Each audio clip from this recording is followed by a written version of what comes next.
Қазір самаурын жағамыз. Самаурын қоймай тұрып, не қайнатпай тұрып, бірінші ішін суын тексеріп аламыз, жақсылап тұрып. Өйткені су құйылмай немесе аз құйып қалса, төмендеу болып қалса, мынау деген өте опасный зат, потому что түбі шіріп кетеді. Өзінің сөздері бар айтатын. Потому что самаурын өте қымбат тұрады. Самаурынның шайы бөлек, әсіресе сексеуілмен қойған самаурынның қайнағандағы шайы енді бір бөлек болады. Ұзақ уақыт қайнап тұрады, ыстықтай ішесің, теріліп отыр деген секілді. Қазір тұтатамыз, ішіне жай от салып қойып қоямыз. Бақылап отырыңыздар.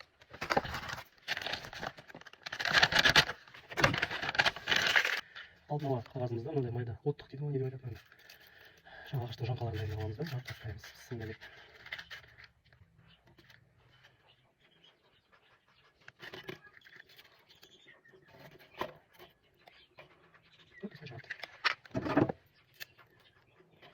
Оттық алып кеткеннен кейін уже ірілерін салып кернейін кегізіп тастап осылай қойып қоямыз.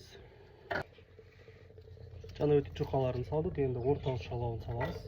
Жіңішкелеулерін. Өйткені оты өшіп қалады.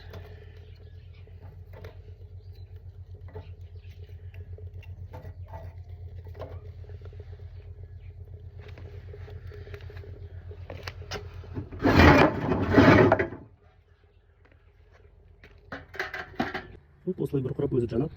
Мен салып жатқандарым ол жыңғыл ағашы. Пока өзімізге шай ішуге бір 20-30 минутқа ыстықтығы сақталып тұрса жеткілікті. Потом қонақтар келген кезде, үлкен қонақтар келгенде уже сексеуіл жағамыз бар. Міне екінші отта уже сақтап қайнап жатыр. Мен көптен бері самаурын қоймай кеткенсін. Екінші отты көптен салып қойыппын. Қазір осы от басылса, сыртын сүртіп, үйде қонақтарға береміз. Арасы бір 7 минут болды деймін қайнауына. Сахар өттіріп қойдым.